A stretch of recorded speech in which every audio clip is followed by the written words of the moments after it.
پہلے میں یہ 2 تاریخ سے ہمارا یہاں دورہ شروع ہوا ہے.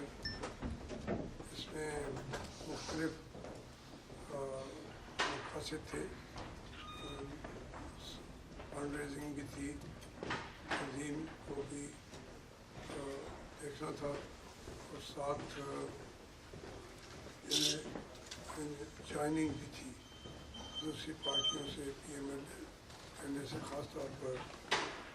یہ ہم نے لاس اینجلس سے, پھر سین ڈیاگو, اور پھر سین فرانسسکو, سیاٹل, شکاگو, اور یہ کل آخری آج صبح تک یہ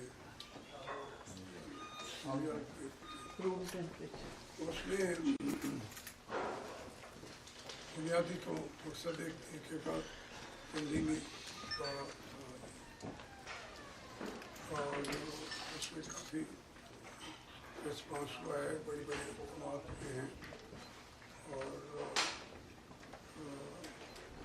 جو ہمارے مقاصد تھے اس کے اندر آج اس کو 12 دن ہو گئے, 10 تو وہ بنیادی مقاصد ہم نے اچیو کیے. یہ مختصر سا. اب آپ بالکل میں آپ کو انوائٹ کرتا ہوں سوالات کے لیے. خواہ غصے سے کریں, خواہ زیادہ غصے سے کریں, خواہ اس سے زیادہ. میں تو سیاستدان ہوں, اور باقی بھی کوئی جواب نہ دیں. میں جتنے ہوں گے میں جواب دینے کی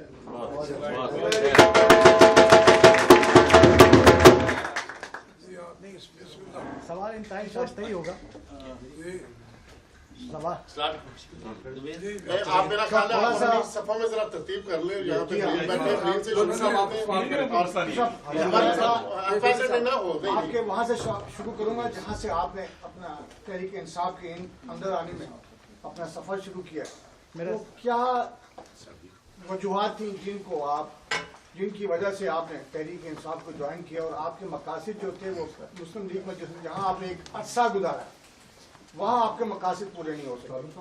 مختصر کل آپ نے اس کا ذکر کیا, لیکن تھوڑا سا اس کا ویسے تو تقریباً پاکستان میں 183 کالم لکھے گئے ہیں, اور اس کے اندر میں شکر گزار ہوں جرنلسٹوں کا, ادیبوں کا, کہ ایک کالم بھی میرے اس فیصلے کے خلاف نہیں تھا.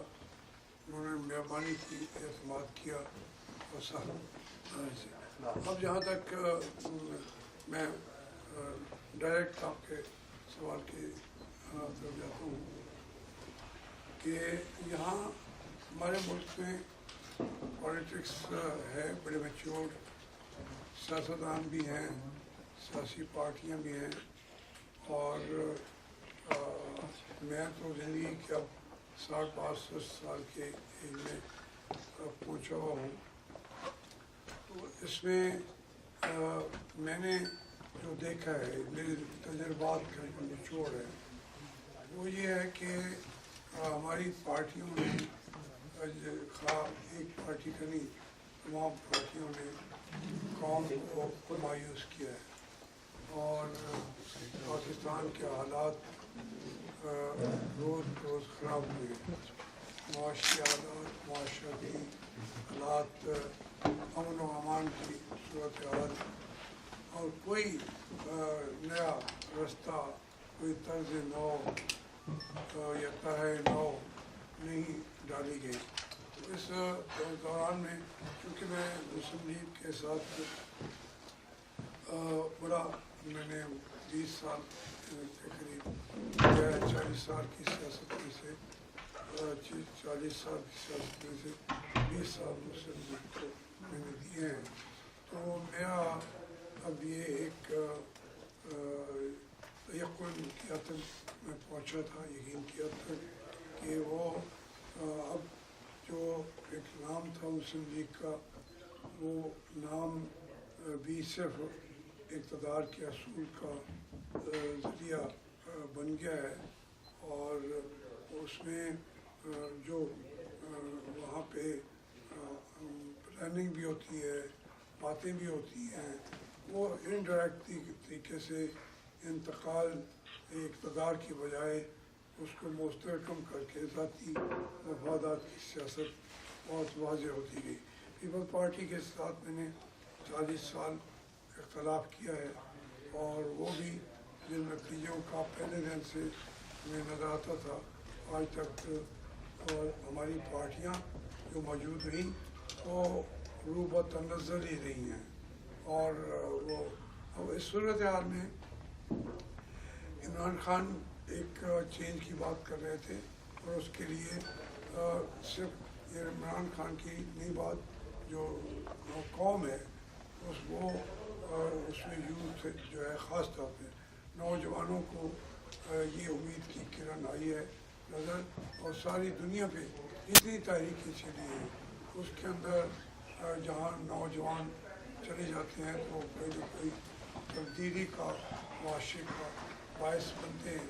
तो मैं चूँकि सियासत मक़ासद के लिए किया है, और उसमें मैं समझता हूँ कि पाकिस्तान को अब ये ज़रूरत भी थी जिस वो ऐसी तब्दीली लाई जाए, ऐसा चेंज लाया जाए कि पाकिस्तान के ये जो हालात की ख़राबी है वो खूबी में बदली जाए।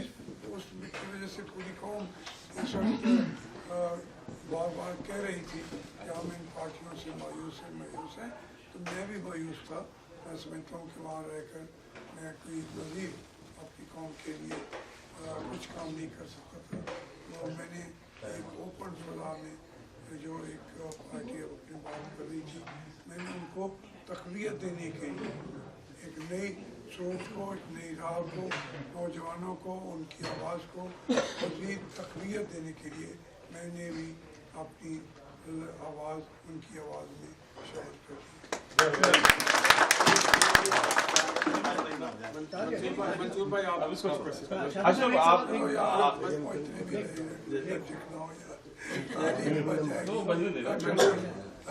ये मंजूर को मौका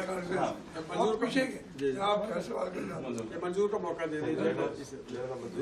दुनिया इंटरनेशनल न्यूज़पेपर है और उसका एडिटर यहाँ पे। मेरा सवाल है कि पाकिस्तान में बहुत सी प्राइवेट पार्टीज जैसे आपने कहा इक़्तिदार में आई और उन्होंने निज़ाम बदलने की शायद कोशिश की जो बदल नहीं सकी पाकिस्तान में, और वहाँ पे हमेशा अभी भी कानून की बादस्ती नहीं है पाकिस्तान में किसी भी हवाले से, जिसकी लाठी उसकी बहस का निज़ाम है पाकिस्तान में। तहरीक इंसाफ क्या शोर करती है, ये जो एजेंडा लेके चल रही है कि इस मुल्क में ये इक़्तिदार की बादस्ती कायम करेंगे और मुल्क में वाकई चेंज लाएंगे। 64 ईयर से जो ना तो हमारी आवाम को मैसर है ना किसी को, आप ज़्यादा इसमें इन रहे हैं, जितनी भी पार्टीज आई हैं फेलियर है पाकिस्तान में। तो क्या तहरीक इंसाफ किस तरह शोर कराएगी कि पाकिस्तान की आवाम में वाकई ये चेंज लाएंगे और मुल्क वाकई किसी सिमत में हुआ होगा जिसमें कानून की बालादस्ती होगी, जिसमें लोगों को इंसाफ मैसर होगा, जो कि किसी जगह पे नहीं है। उसमें ये जो तहरीक इंसाफ का सिलसिला मेरा ये बात खुला है, उसकी बुनियादी वजह तो थी कि उन पार्टियों के अंदर कोई मनसूबाबंदी पाकिस्तान को बेहतर बनाने की है ही भी नहीं, क्योंकि जो पार्टियाँ इक़्तिदार में बैठी हैं सूबों में भी मरकज़ में भी, वो क्योंकि मज़ीद अगर उनको कोई मौके दिए जाएँ तो पाकिस्तान के अवाम समझते हैं ये उनकी मुश्किलात में इजाफा करेंगे, बेहतरी नहीं रहेगी।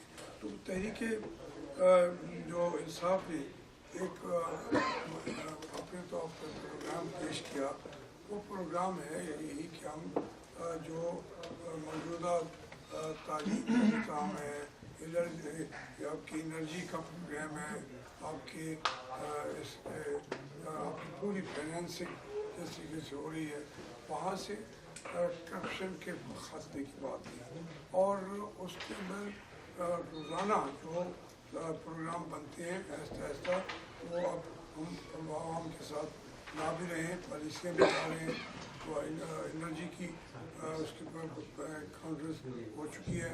दूसरा ये कि जो बातें एक लोगों का यकीन इसलिए भी हो जाता है कि इमरान खान ने अपनी ज़िंदगी के मामलात में जितने मामलात उठाए हैं, अगरचे वो, लेकिन हमारे मुल्क में कभी कोई सियासतदान आप सोचेंगे कि वो कैंसर का अस्पताल बने?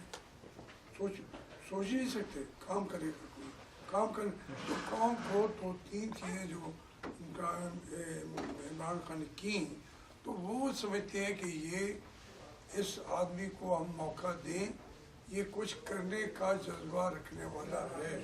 और जो उसके इर्द भी ज़्यादातर आ रहे हैं, वो बाई एंड लार्ज जितने लोग आ रहे हैं, सोच रखने वाले हैं, काफ़ी हद तक क्लीन हैं।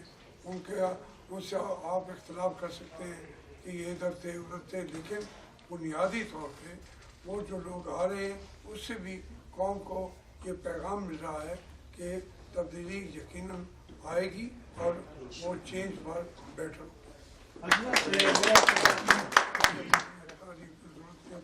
ये चूँकि मैं सवालों का जवाब दे रहा हूँ। हाशिम साहब, एक सवाल ये है कि आप अभी खबर आई है कि शाह महमूद कुरैशी साहब ने मुस्लिम लीग नून ज्वाइन करने के लिए उनसे रब्ता किया, तो इसकी क्या वजूहत हो सकती है? खबर आप तक आई है, ये खबर आई है, आपको कंफर्म हो जाएगी आपके पास, आप मुझे इसकी जवाब दे दें। आप तक आई है, वही बता रहा हूँ। तो इसलिए जो खबर नहीं कौम के ऊपर तो मुझसे प्रेस कॉन्फ्रेंस ना करवाएं। अच्छा हाशिम साहब, एक आपने कॉलम के हवाले से कहा 183 कॉलम आपके हक में लिखे गए, मेरे सामने एक खिलाफ भी आया था इरफान सिद्दीकी साहब ने। वो एक मैंने इसलिए कुछ नहीं कहा, वो इरफान सिद्दीकी का कॉलम वो भी जानते हैं, वो पेड कॉलम होता है। तो नहीं, मैं अच्छा उसमें जो उन्होंने जो सवाल उठाया था, मैं उससे और उसी के साथ जोड़ते हुए कहता हूँ। उन्होंने कहा था कि हाशमी साहब का मसला जो है वो मसला उसूल का नहीं था, बल्कि ज़ाती अना का मसला था, क्योंकि हाशिम साहब को ड्यू रिस्पेक्ट नहीं दी गई। और लेकिन इन कोर्ट उन्हें ये उस कॉलम में कहने की कोशिश की थी कि जबकि इससे ज़्यादा दी गई थी जितने के वफादार थे। ये पहला मेरा सवाल है। दूसरा सवाल मैं ये करना चाहता हूँ आपसे कि आप एक ऐसे शख्स थे, और हम में से सब बैठा आदमी इज्जत करता है, एज ए जर्नलिस्ट भी, एज ए पॉलिटिकल एक्टिविस्ट भी, और प्लस ये कि आपके आने पे लोगों ने खुशी का इजहार किया, तहरीक इंसाफ का कद बुलंद हुआ। लेकिन उसके बाद जो लोग तहरीक इंसाफ में दाखिल हुए, उनसे न सिर्फ तहरीक इंसाफ का कद घट रहा है, बल्कि इमरान खान के उस नारे का कि जिसमें उसने ईमानदारी और नेक लोगों को और ईमानदार लोगों को लेने का कहा था, वो कहते रहते हैं कि टिकट नहीं देंगे, लेकिन जो लोग लिटरली अरबों रुपए की, खरबों रुपए की करप्शन करके बैठे हैं, तो आप इसको किस तरह कंपेयर कर सकते हैं कि आप जब उनके साथ बैठते हैं तो आप कैसा महसूस करते हैं? आप जो अरबों खरबों की करप्शन करके बैठे हुए हैं, मेरे नहीं है। आजम सवाती साहब ने सरदार आसिफ पर इल्जाम लगाया था। देखिए बात सुनिए, सरदार आसिफ ने उसने नहीं लगाया था, उन्होंने ज़्यादा एक ही लगाया था हामिद सईद काज़मी से। कभी सरदार आसिफ अहमद अली तो इसी बात सुनी।